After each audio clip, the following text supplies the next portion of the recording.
celebrating music by Modest Mussorgksy. Modest Mussorgksy is a romantic composer of the 19th century, and he had a dear friend whose name was Victor Hartmann. The two men, they had a lot in common. They were of similar age, and they loved Russian culture, Russian folklore, music, and art. Now, Victor Hartmann, the artist, he was rich. And he traveled throughout Europe, and he lived in Poland, he lived in France, in Germany, and he made drawings and paintings everywhere he went. Now, the story of Modest Mussorgksy is a little bit more tragic. His family was very rich, but when Modest Mussorgksy was just 21 years old, his family lost the wealth. And then he was poor all of a sudden, so he had no coins to rub, nothing to his name. And so this misfortune pretty much shaped his life. Then what happened? All of a sudden, Victor Hartmann died of a heart attack at the age of 39. And Mussorgksy was devastated by the loss of his beloved friend. Their common friend, an art historian and librarian, Vladimir Stasov, decided to arrange a commemorative exhibition of Hartmann's watercolors and sketches. And this exhibition took place in February of 1874. Mussorgksy definitely visited that exhibition. And now today we are going to see how art influenced music and vice versa, how music influenced art. After the exhibition, Modest Mussorgksy took several months to recover from his friend's death, and also he was working on his wonderful opera Boris Godunov. So, in other words, he didn't start working on pictures at an exhibition on composing until June. So, several months later, the idea came to Mussorgksy: I need to compose music to reflect and to commemorate Hartmann's paintings. And you know what? He took 2.5 weeks to complete the whole cycle. So everything was boiling and bubbling in his brain, and the musical ideas were just coming and overtaking his musical talent, and the cycle is incredible. So, the suite starts with a promenade. Promenade means a walk. Promenade plays a very important role through the whole cycle because it serves as an introductory piece and also as a connecting piece. So this is where art and music come very close together. Because Mussorgksy didn't start composing his pieces for several months after the exhibition, some of the pieces came purely from Mussorgsky's imagination, including Promenade. So, pictures at the exhibition are connected to Hartmann's paintings, but they are not 100% linked to them, because Mussorgsky used a lot of his imagination. And guess what? This painting that you see on the screen is by the modern artist of the 21st century. So she is our contemporary, Natasha Turovsky. She drew this painting after listening to Mussorgsky's music. And so, as you listen to the music of Promenade, which is written in folk style, you may imagine a beautiful summer weather. Some peasants who are working in the fields and just enjoy and relax because the mood of the promenade is very peaceful.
idea is that I explain and give you short, brief comments about each piece. You can clap for just a second, and then we move on to the next picture.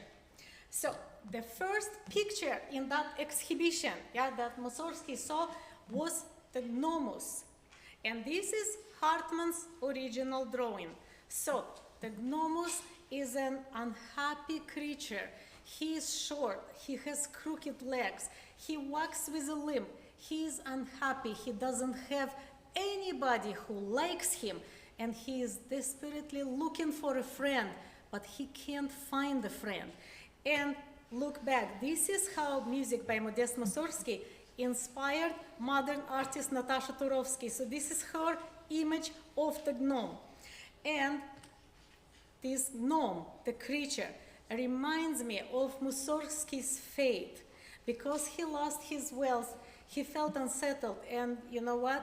He never had a house or a home to his name. So he was a house guest, staying with his friends for a number of years, and unfortunately he was suffering from severe depression most of his life. So he was looking for friends, and he was never married. He never had a soulmate in his life. So that's why I take this picture of the gnome really personally, because I feel that Mussorgsky depicted himself through this music. As you listen to this picture, I want you to imagine a dark night, mountains, moonlight, but not happy, not peaceful, and maybe even stormy weather.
Thank you very much. And after the first picture, there is a promenade. So another walk. This time the promenade is very short, also very peaceful, and the melody is in the left hand. So you may think again of a peaceful night, and then you will hear some church bells in the left hand, deep register, and in the right hand, the higher register.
then Mussorgsky saw another painting as he was walking through the exhibition.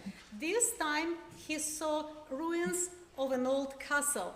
And what you see on the painting, this is an original painting by Victor Hartmann, does not even begin to reflect the beauty of Mussorgsky's music. So he called the next picture Ilveco Castello. So this is the Italian title, which can be translated as an old castle.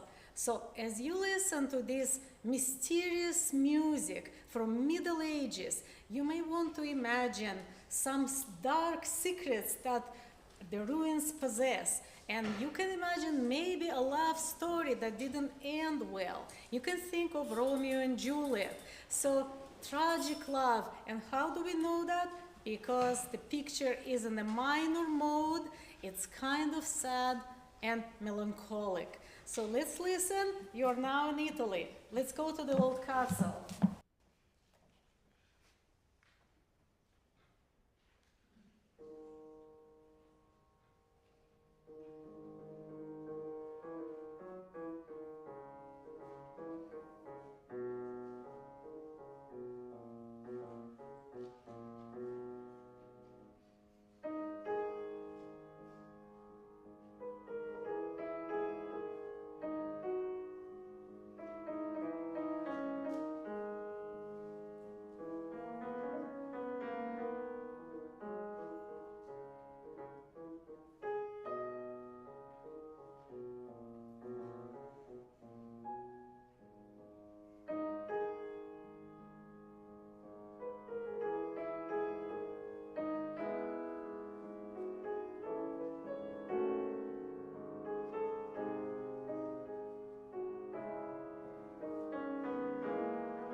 And now we walk again. So this is another promenade. This promenade is the shortest of them all. It's again written in a major key. And it's interesting that the melody of this promenade is played 3 times. So because it's 3 times, it reminded me of some knighthood, 3 knights. So the first time the promenade is heard in the middle register, as if this is the first man on the left, okay? Then the promenade is heard in a very low, very deep notes, very low register. This is the middle man on a very heavy horse. And then the promenade is heard one more time in a higher register, as if the youngest of these knights is singing it. So let's hear.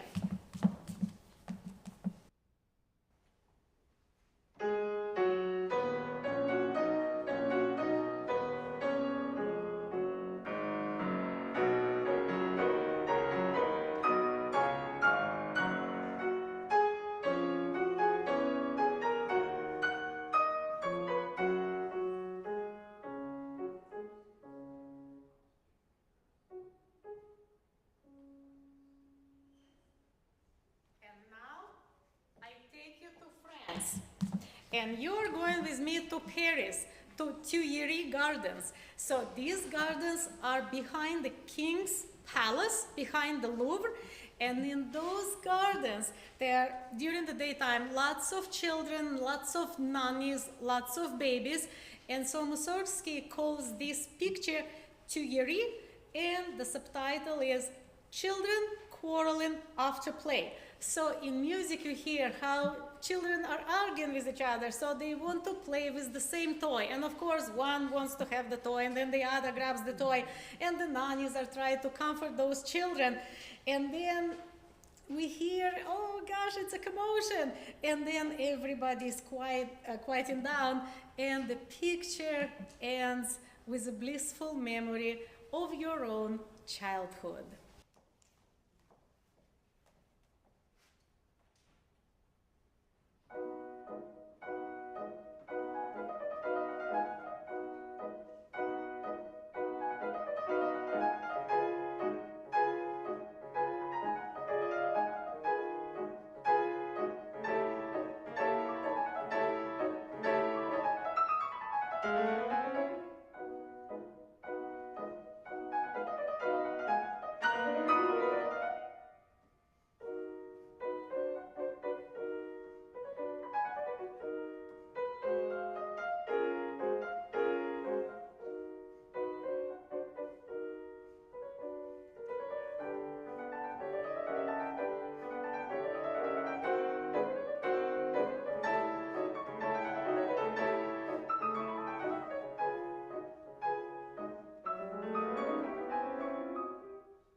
And from now on, the situation about promenade and pictures changes. So Mussorgksy is omitting some of the promenades, and after Tuileries Gardens, he goes into another picture.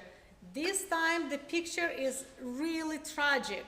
So he calls it a Bydlo. We don't have Hartmann's painting of this picture because the painting was lost or it was never created.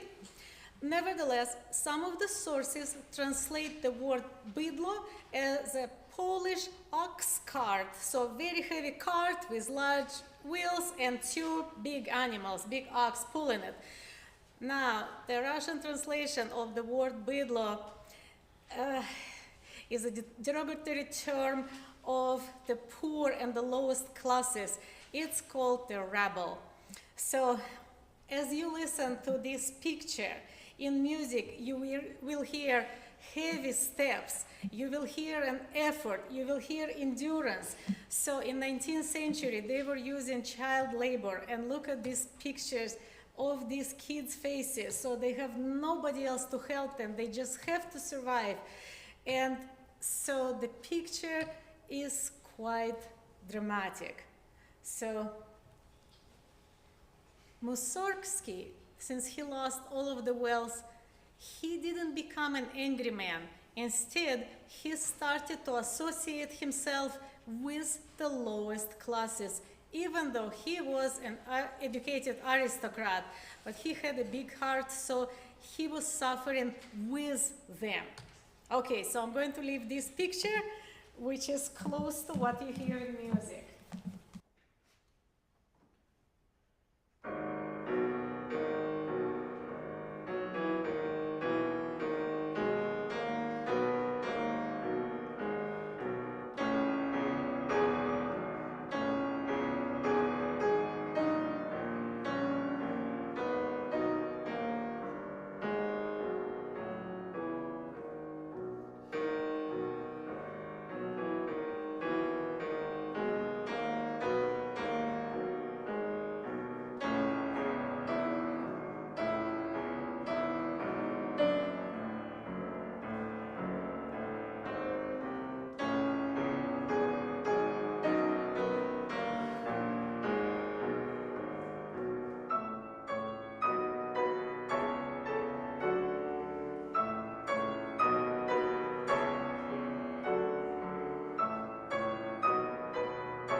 And after this picture, there is Promenade.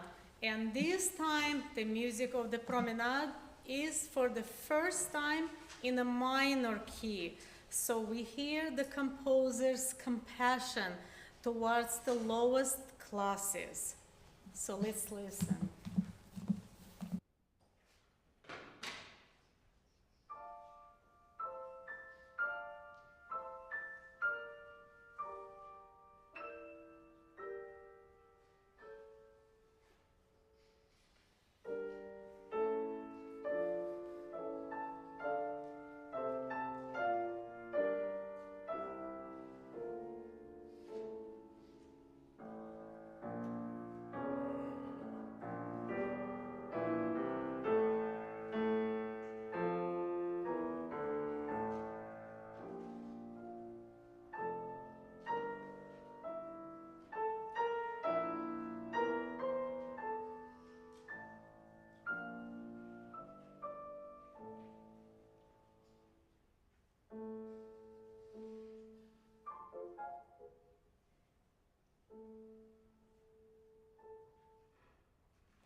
Thank you very much. You probably heard the last chords.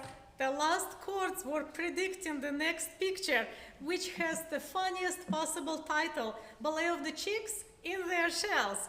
So just imagine, what was Mussorgsky thinking? So the chicks are dancing inside their shells. So probably some of them are hatched or they're trying to hatch and the eggs are rolling. So it is the lyrical center and it always warms my heart after Bydlo. Now, this what you see on the screen is Mussorgsky's, Victor Hartmann's original painting. And after listening to this picture, Natasha Turovsky, the modern artist, created her own visual image of Ballet of the Chicks in their shells. So let's listen.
Thank you very much. And after this charming picture, again, drama. This time, this is a Polish drama. So this picture is called Two Polish Jews, one rich, the other poor. So these are original Hartmann's paintings. As he was traveling through Poland, he saw two men. So the first man is rich and the other man is poor. So these two pictures in Hartmann's art are not connected, but Mussorgsky made a dialogue. He created the whole scene between two people. So at first you hear the rich man. His posture is so proud. He stands tall and he speaks slowly. And then the beggar begs him either for money or for mercy or to forgive his debts or not to throw him out. So the beggar is trying to plead with him. And then there is a dialogue, the famous Mussorgsky dialogue, when we hear that the beggar doesn't know how else to convince this evil-hearted man. And then at the end of the picture, the rich man rejects the poor one and he throws him out.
And now we are exactly in the middle of this programmatic suite of character pieces.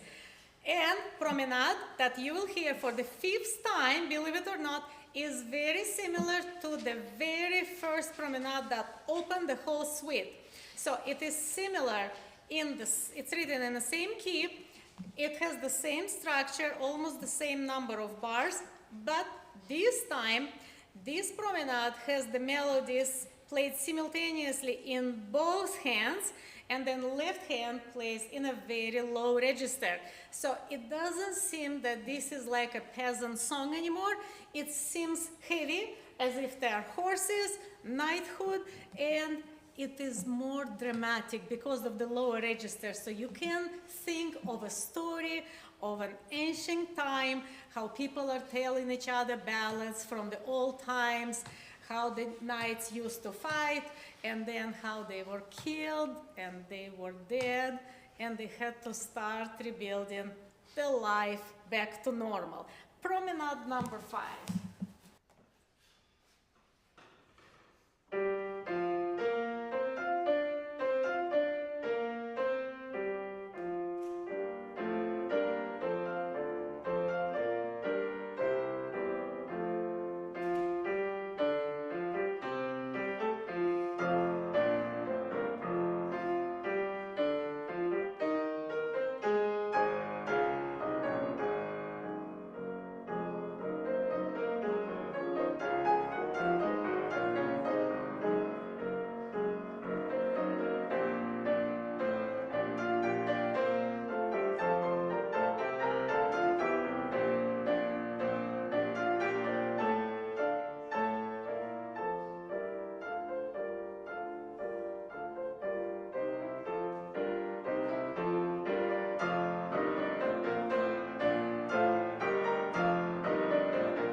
And now I'm taking you to France. But this time you're not going to Paris, you're going to South France. I'm taking you to Limoges. And Hartmann's paintings were lost, so we have Natasha Turovsky's representation of Limoges. So this picture is called the marketplace. So just imagine women in a marketplace. It is a sunny day. Everybody is chasing and looking for the best produce, is looking for bargains, so they are arguing and bargaining, and maybe you like this apple and maybe somebody else is trying to grab this apple from you, and you start, oh, I was here first, no, I was here first. So you hear all kinds of arguments, but then the picture is still so luminous and happy, and it is again in the same key as Promenade. So that makes us all happy. So let's listen to Limoges, the marketplace.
This is the most mysterious part of the whole suite.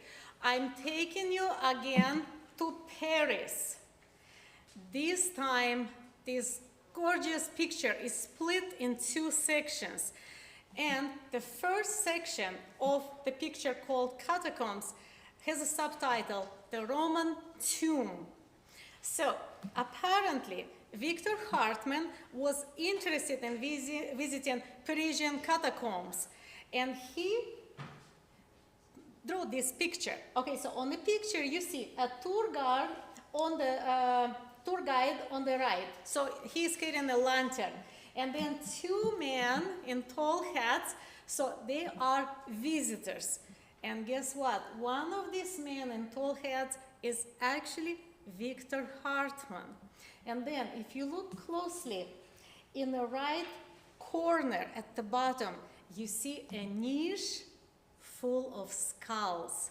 So apparently, Parisian catacombs was used as a burial place for people who were executed with the guillotine. So this is a very, very gloomy place. So the first part, the Roman tomb, you hear very loud chords as if they're depicting this structure of these catacombs deep in the ground, deep underground. And then the second part is called With the Dead in the Dead Language, because the title appears in Latin. And then we have Natasha Turovsky's image of the catacombs. Now, Mussorgksy mentioned as the skulls began to glow, and of course you have the lantern to be in such a dark place. So, and for the first time, the music of the Promenade is not an individual piece. It is part of the conmortius in lingua mortia, with the dead in the dead language. And you kind of hear Mussorgksy asking, where is Hartmann's soul? He's kind of searching for him. And then you hear Mussorgksy asking questions. Will I ever see you? How is it out there? And then after a pause, you hear very deeply, in the lowest notes, kind of a response from those deep catacombs. And you can imagine the response was, there is a gap between the living and the dead. And then kind of the response becomes softer, and we imagine that the spirit of Victor Hartmann flew away from the catacombs in the highest places of the universe. So let's listen to this mysterious picture.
much.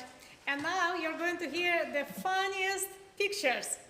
And this time, I won't be able to stop between two pictures, so I will play two pictures back to back because there is a taka, which means no stopping between the pictures. And I'm going to tell you about both pictures.